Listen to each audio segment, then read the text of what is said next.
You doubted me, didn't you guys? You doubted me. You thought Uncle Grizz doesn't know how to start an intro and go live at the same time. Right? Sometimes listen to me always. This is what I always tell you. Look, sometimes listen to me always. Welcome back to the Red Room, people. It's that time of day and night where we're not usually on. Basically, we're usually on at Tuesdays, 8 p.m., but we thought we delay proceedings. We sensed there might be news to talk about. Our senses were spot on. Wow. The summer of 24-25 continues to be in madness. As Liverpool add number 5, am I right, guys? Number 5, signing number 5. Yes. Oh, go on, Lou. Are you going to count the keepers? Is that what you're saying? Did you not count Freddie Woodman as a key component in the summer? Already a cult icon. All right. Okay. Lewis, forever with the stats and facts. All right, cool. Signing number 6 has entered the building, people. Signing number 6 has entered the building that is known as Liverpool Football Club. Wow. And we all envisage, we all hope, and we will pray that there's at least another 2. At least, I say another 2. This is madness. This is the Red Room. To discuss it with me, I have the panel in front of you. Don't need to go through them one by one. I'm not even going to ask them how they are. We'll just let them get straight into it because it's late. Have Spurs, I've just heard Spurs have done a Spursy. I'm sure the comments will keep us posted in terms of if they can get over the line. We were just talking off air and thinking, if they win on penalties, Keith came out with it. If they win on penalties, it will actually banish a lot of demons, right, Keith? Because this is the ultimate penalty shooter, as the ultimate sort of test of mentality, right? And that's as you said, all that PSG just missed their first penalty. Well, it was a shocking pen as well. He went wide, totally wide. And exactly that. You have to banish Spursy. If they pull this off right now, win on penalties, we've got to put Spursy under temporary confinement because this is madness. Absolute madness what's happening. Let me just tweet that we're going live because we haven't tweeted it. But here we go. We're tweeting we're going live. So if anybody wants to join us, they can join us from over on Facebook as well. On Twitter as well. Let's get into it, man. Let's get into it. Giovani Leoni. First and foremost, what a name. I'm going to come to you first, Welshmo. What a name. What a beast he looks like. And he's Italian. That's all I know. I'm going to be honest. Right now, that's all I know. What do you make of this? Likewise, I don't know much, but since we've been linked with him, I was deep diving in YouTube. And yeah, like you said, he's tall, he's strong, he's got a great physical attributes about him. Apparently, he models himself on Van Dijk, which is, I don't know whether that's true or not, but that's what's coming out lately. And from what I see, I mean, Lukaku's still an international striker, plays international football, and I watched extended highlights in the game he played against them, and he bodied Lukaku. He bullied him off the ball, and he got, he just outclassed him. So I thought, okay, maybe there's something there. I don't know Liverpool's tactic, and obviously we're going to deep dive into that. Whether he's going to be one for the future, whether he's going to be one for the current, whether there's lots of movement in the defensive area, which I'm sure we're going to chop up today in this chat. But yeah. So far, I think he's, what a signing it could be, definitely. Lewis, any videos first and foremost pending? Have you lined up a few videos about him? Let us know what you've done about him and what you've said about him. But otherwise, look, what do we know? We know the fee now that it's come out to be around £26 million mark. 18 years old. We know he's 6'5", plays for Parma. And there is rave reviews all around Europe about this fella, or this kid, I should say. Yeah, so I did a video about a week ago on him, and when he was at Parma, I believe, I'm trying to remember it off the top of my head because I haven't got it in front of me, But when it was for the under 13s, he actually got called up to the under 16s because he was that physically ahead of the rest of the squad. There was a bit of an injury crisis and he got through right in at the deep end.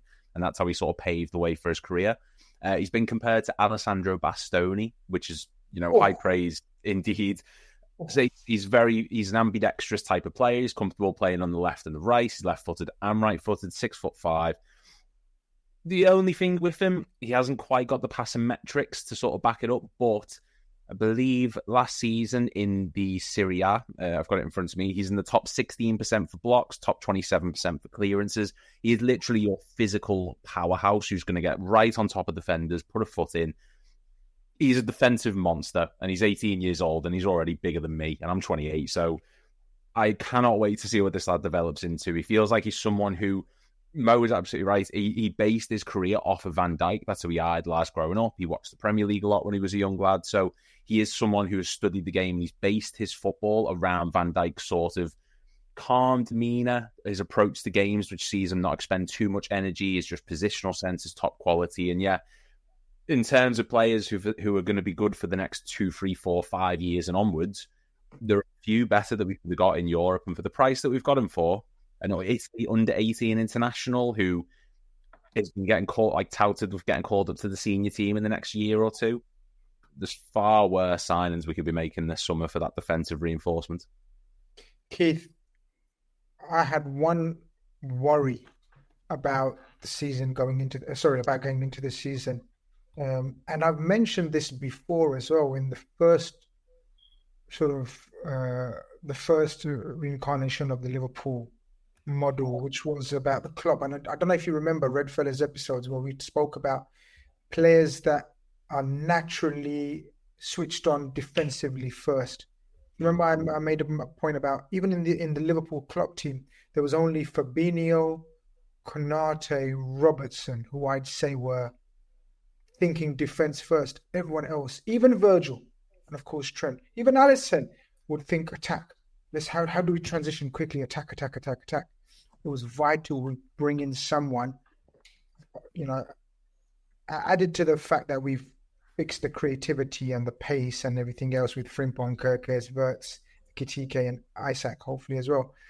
It was imperative that we balance it up with someone who loves defending. Do you remember that old notion of just put your body on the line? Well, this guy looks like the type that puts his body, huge body on the line. Yeah, absolutely. I think Slot already alluded to it around end of July, when he said we haven't replaced Konza yet. And this signing is the replacement of Konza. And it's really interesting hearing, because I'm not going to sit here and say I've watched him at all. I've seen the reports, the highlights, etc. It was really interesting to see that. I almost thought to myself, if it was the other way around and Konza was the one that was playing at Parma, would he be described quite similarly in the fact that very aggressive, big, lights put in the tackle, and with Konza, he's actually pretty decent on the ball as well. So I'm intrigued to see if Slot not rating Konza, because after that first game he never really did, and the club kind of bringing in someone else of this stature, it'll be interesting to see whether this is the answer to that problem, which is ultimately the successor to Van Dijk. We're getting very, very close to that. Someone's got to take that position at some point. So, everything that's been spoken about this kid feels very similar to what Konza did. And if that's so, then I think this is a good signing and it's something to be excited about, because I was actually quite a big fan of Konza. I just think it just never worked out for him because of the games. He played in some high-pressure games, and this Italian kid that's coming in now, he's going to have to play in some tough games, big games, etc.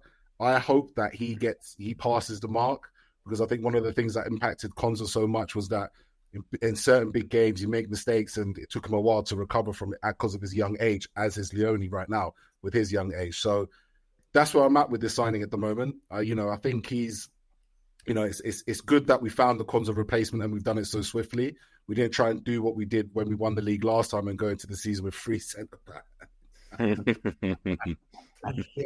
We're way too advanced. There was panic stations and people thinking, "Oh my God, we're undercooked." Doing depth charts again, month out. It's quite silly of people to do that. But if we manage to do what we're trying to do in the last couple of weeks, we'll address this topic and subject again. Coming to you, Scousemo, I've got a massive thing about Italian centre-backs. Always growing up, through my teenage years, my early 20s, my 30s, my 40s. Should I carry on?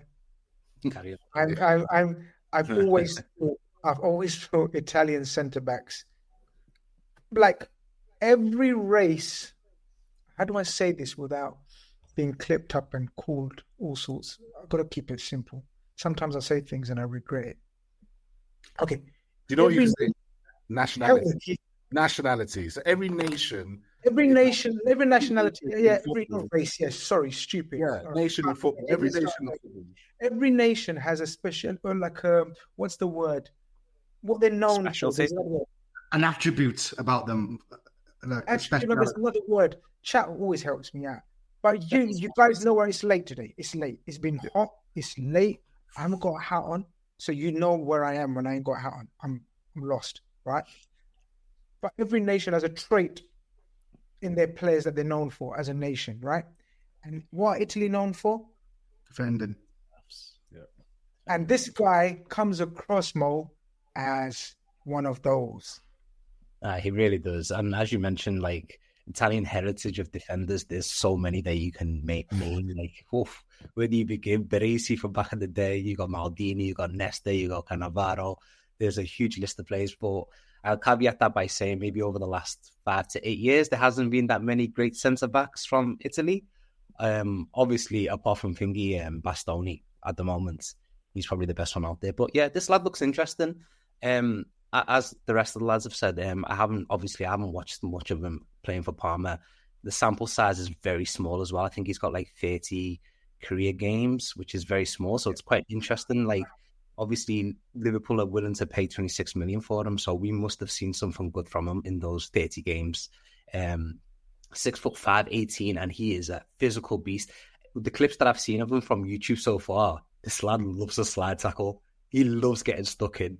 He loves defending. As you mentioned just before, Grizz, you like them old school defenders, like, that like to get stuck in and defend, like proper ones. That's the type of centre-backs that I grew up watching, and I enjoyed them the most. So, yeah, it's a very interesting signing. I'll caveat that by saying, maybe disagreeing a little bit with Keith. If he's coming in to be like our third choice centre-back, maybe I'm not too comfortable with that. I'm saying that because I'm not too aware, not too educated about him. Maybe he can come in and he's good enough to be our third choice centre-back. But from where I'm standing right now, I haven't seen him play. So I'm hoping there's another centre-back that we're linked to, and I'm sure we're going to come on to him. Hopefully he can come in and he can be like our second/third centre-back. He can battle Konate, and then having this lad Leoni as like our fourth choice centre-back, who can grow into the role. You know, we can nurture him, you know, unlock the talent that he clearly has and that we're clearly willing to invest into. And see him grow. I think that will be the best position for him in the squad. Yeah, look, the question on everyone's lips now, I guess, is does this end our pursuit of Marc Guehi? And like you says, Scousemo, that does this mean that he is the replacement and we're going to go with Gomez? We saw pictures of Gomez back in team training. Well, Shmo, do you anticipate, would you be disappointed, like Scousemo is saying, about if this kid is supposed to be a third, fourth choice? I mean, if fully fit, I'd still say Gomez is our third choice if fully fit, but that's a massive if, as we know. What's your views on the centre-back situation, or are you still adamant and it's imperative that we bring in another centre-back to give us a quarter of 5 then, guys? Are we being a bit too greedy? Let's be realistic. What's the situation? I want another centre-back purely because we don't really know what's happening with Konate. And a lot of his news came out today, a bit late in the night, that a certain club in Spain are sniffing around him. And they've kept a registration spot open in their squad. So there's not going anywhere. But he hasn't extended. So. But I see what you mean. So are you suggesting that because we don't know Konate's future, he's not going anywhere this season, But are you saying that because we don't know his long-term commitment? Yeah. Why not? Guehi's available, someone who's proven, sorry to interrupt, and we're future planning. So, and it could be future planning for either VVD or Konate, because we don't know where we stand with Konate. Now, I have a hope that Konate does sign. I got a feeling that 6 months down the line, he sees what we're building and wants to be a part of it, and he extends. Great, but we still have Guehi already through the door, if it is Guehi to be. But so I just think, because I think it's future planning. That's all, and we're always linked with the word opportunistic for Liverpool when it comes to signing, and this is the most opportunistic signing you can get. He's a year left in his contract. He's a proven Premiership defender. My only concern with Guehi, and I don't know whether anyone agrees with me, is how much has he played in a back four? He's always played in a back three. So is that going to be a concern for anyone? Just throwing it out there. Lewis, because it's true. He has been, as I said, I don't profess to be an expert. I have actually got an Italian commentator coming on my channel this week. Keep your eyes and ears and noses and everything else open and peeled. There is an issue with that, but that's why I don't think he'll be thrown in anywhere near the first team, probably initially. Yeah, it is true he does predominantly play in a back three, but when he's been away with England, sometimes he's done a back four, and he's arguably been our best defender at points. He's capable of playing in that back four. I think he's a very versatile player. This is the thing. He might be more suited to a back three, but I just think he's got the capability of doing either or. And I said earlier on BBC, I think that Guehi's signing represents the immediate. It's now. It's a signing for now. He wants to fight for the first team. He's someone who can challenge the first team, whereas Leoni is someone for 2, 3, 4 years down the line. He's a long-term project. And right now, with a title to defend and Champions League to go for, we're not in a position to be bringing in players who are for the future. We need to be looking at the here and now. And the here and now dictates Konate's only got 1 year left. Gomez is very injury prone. Van Dijk's 34 years old, and he will get back to his best. And looked here on Sunday. Yeah, exactly. And that's my worry. So we need people who can immediately come in and impact this back four, be it off the bench, be it as a starter, what have you. Signing Leoni alone doesn't do that. And I think that if we were to not get Guehi, given the fact that Steve Parish said, look, he will not be leaving on a free next summer, we will have to sell him this year.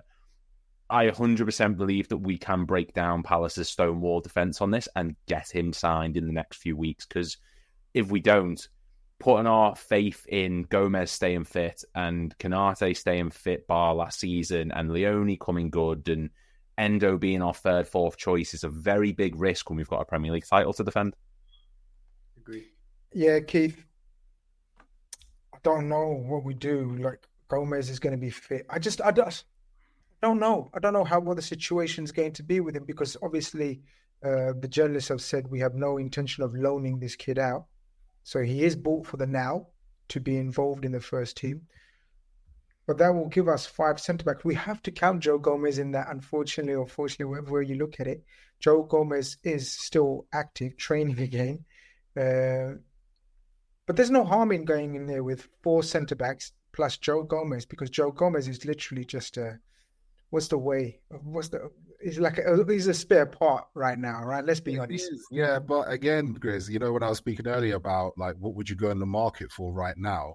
If you're going to look for a versatile defender that's been a Premier League winner, won the Champions League, can play literally across the back four, can plug in at any point, any time, then you would probably get him like on a free, or you know what I mean, like bring him into the squad to do that exact job. I think Gomez for me is not really seen as like a centre-back challenging for the centre-back to partnership, if that makes sense.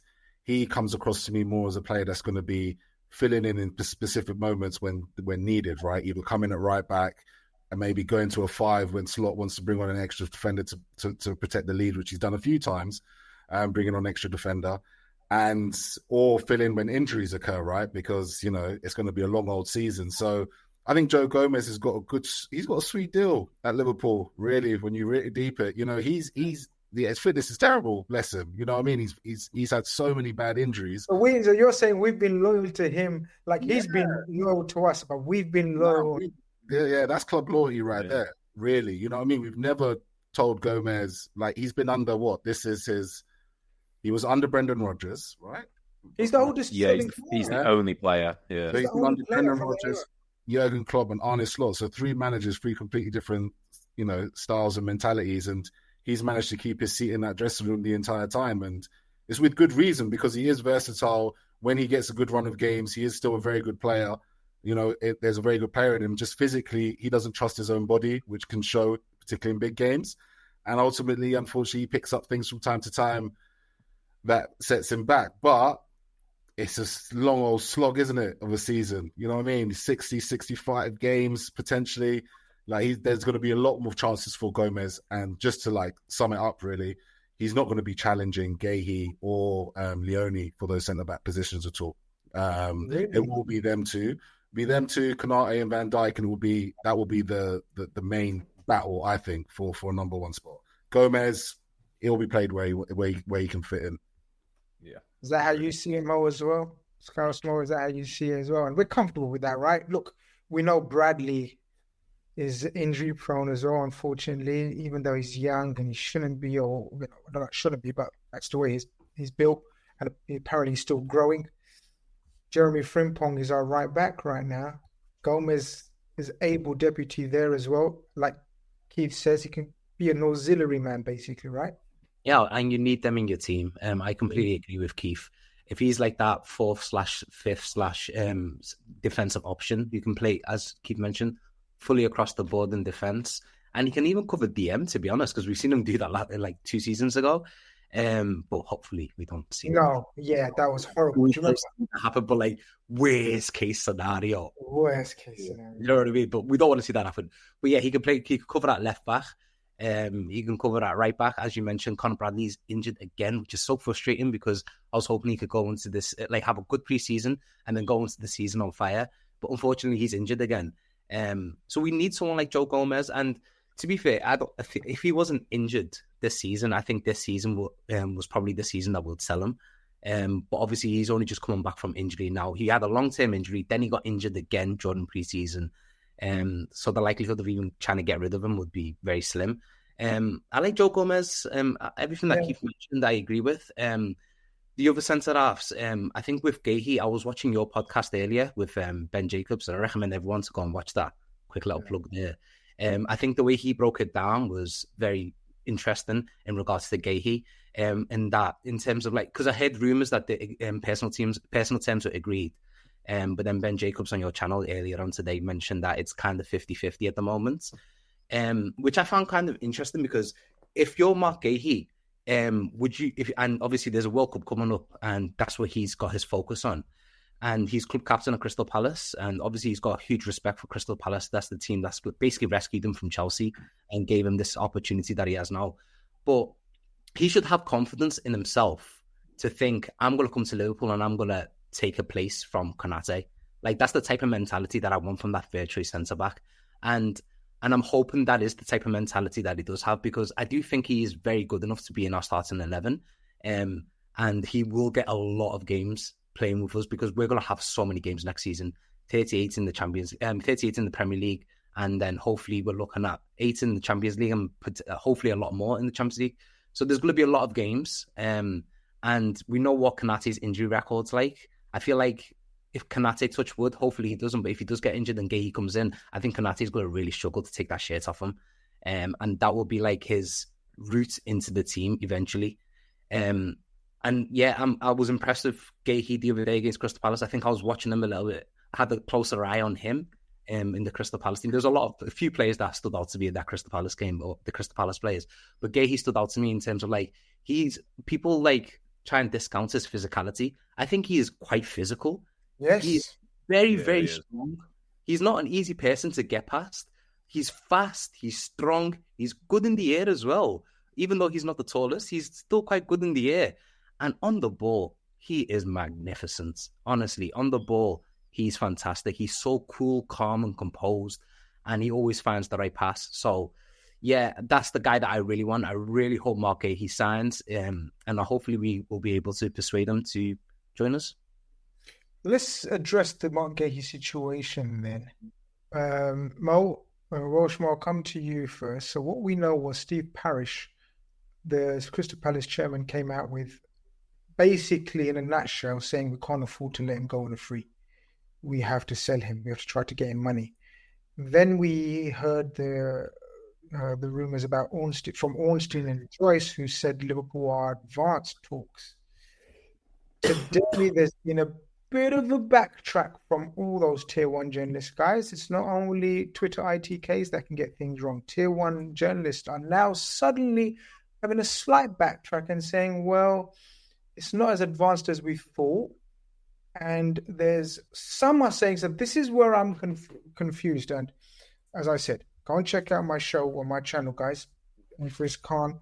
I've done a show with Ben Jacobs where I didn't necessarily agree with what Ben was telling me, even though Ben is very highly respected and everything else, and he's brilliant. He was a brilliant guest, and he's a friend of mine. But from what we know, Mo, of how Liverpool operate, is usually they have the buy-in from the player first. They agree with the player. You want us? Yo, we're Liverpool. And then we go to the club to finalize the deal. But the suggestions are that Marc Guehi is the one who's undecided about his next move, citing what you guys have been saying about World Cup here, etc., etc. If he's going to get enough playing time.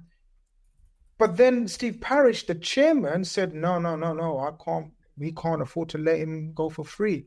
It's a bit confusing, isn't it?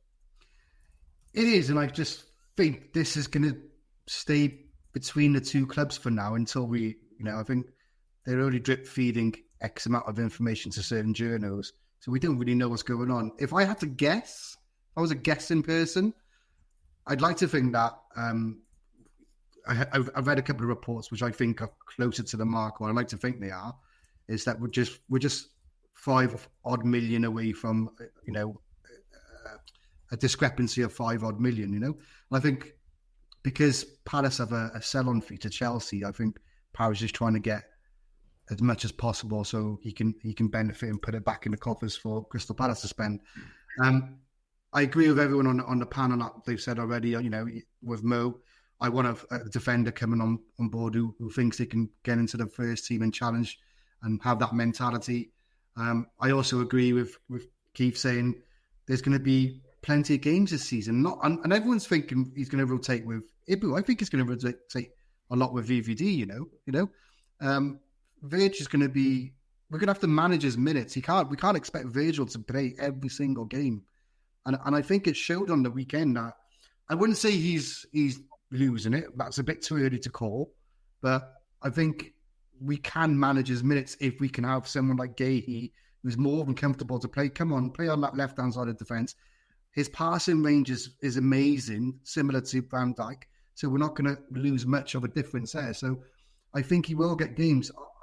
To answer your question, nobody knows really today where it is. But if I was a guessing person, I think Guehi will sign eventually. And I think it's just a PR dance about fees at the moment. That's my guess anyway. So Mo thinks it's a fee situation, Lewis.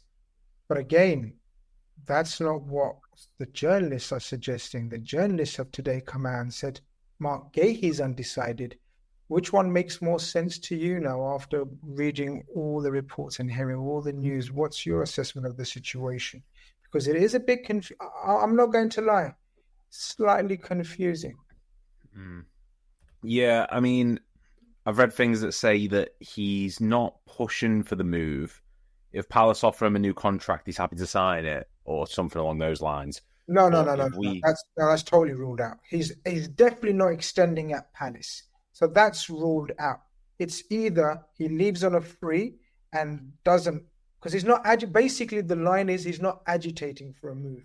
That's what I meant. It was if he has to spend the next season at Palace, he's happy to. But if he can leave, like if we come in, he's happy to. Not a contract, sorry.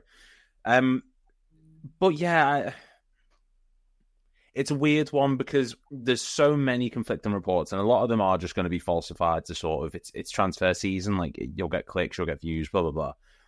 For me, I do think if he is adamant that he wants to leave, and he's not got any intention of signing the contract, it is just purely down to the World Cup's around the corner. Is he going to get into that team if he joins us? Possibly. There isn't a lot of depth there, but his chances are certainly lowered because he's not going to play every single match week in, week out.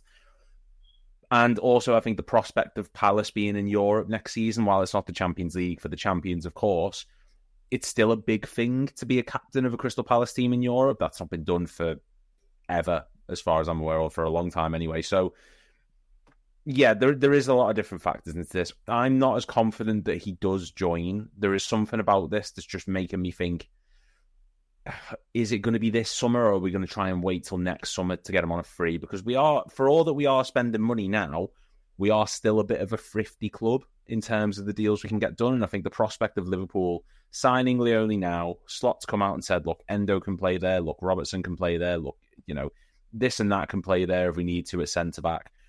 Are Liverpool going to hear that and think, right, we can hold off one more year before we get Guehi, when we know for definite what's happening with Canate, when we know for definite what the back four situation is going to be? I don't know what it is. There's some part of my brain that's just making me think it might not be this summer, but I'd love it to be. It's still a possibility. I'm just as conflicted as the journalist at this point because I have not got a clue, to be honest, mate. But Keith, this is the confusing part. It can't be for free. I don't think we're that bothered whether we have to pay a fee for him or get him on a free. The angle I'm trying to come from is the Palace owner's angle. He's saying, no. I'll accept, even if I have to, I'll accept 30 million in the end. Are we playing on that? Because he's come out and made his stance very clear, if you see what I'm saying. So Parish has come out in an interview and said, no, we can't afford to let him go on a free. Either he signs or he's sold. Marc Guehi has said, I am not signing an extension. Marc Guehi is saying, I want to go to a club where I know I'm going to play enough minutes not to lose my England spot. So it's not, I don't think it's a discrepancy in price. I think Palace are under our thumb in terms of agreeing a price, because we'll say, he wants to go. He's not signing. You're going to lose him for free. Here's 30 million. You know that meme? You know the guy that the man walks into the thing. Here's 50 million. Yeah. The Red Bull. Yeah. We're saying, here's 30 million. F you. And I think Palace are ready to accept that. I think it's the player that's having, according to the tier one journalists, second thoughts. But then there are other journalists, and this is my personal belief, is that I think he's ready to join Liverpool. It's a tricky one. And I think he's confident enough, if someone said it, I think he's confident enough to think, I can get into this Liverpool team. It's a dance for sure. You know what I mean? Everyone's having a dance at the moment. And I think Guehi's dancing around the idea of joining Liverpool somewhere else as well. Because to your point, if you think about it, yeah, there is a risk factor that he will not necessarily start every game, if that makes sense. It's not a guaranteed starter. Are there clubs in the world right now who are building squads together that have an absolute starter for him to slot into? And if that's the case, then he could have options open. I can't believe that Liverpool would be his only option. And I always find it quite interesting in the new era of finding out information about transfers. What seems to be written often when Liverpool do get a player is that they've usually agreed personal terms to some extent first. Yeah. When they haven't, that's when we're less likely. Has happened. Yeah, exactly. It kind of spurred, like, for example, with like stuff like Martin Zubimendi, this was a very similar situation that happened last season. Money wasn't the issue, but it was kind of like then all players had second thoughts. Clearly had his head turned by Arsenal by the sounds of it in the end. Same happened. Well, like I said, it was a little bit different, but my point being is, like, I hear where Lewis is coming from in that respect. Like, there could be, like, don't count your chickens yet. This isn't a Isak situation, if that makes sense, where it's very clear that it's a money between two clubs scenario. This scenario very well be that Marc Guehi may play his last games for Palace, if that's what his owner is saying, but his next game might not be for Liverpool. Joey Cole sends in a super chat, says, in my opinion, this is all about agent fees. Yeah, look, That's an interesting take. That is an interesting take, which is interesting because Liverpool love paying agents. We're like the top when it comes to paying agents. They've been treated well over the years. Maybe John Henry's taken away the buffet or something. Dazza joins us this evening. Oh, how many have we signed this evening? Oh, gosh, I don't know what time it is out in the USA, but keep up, son. Keep up.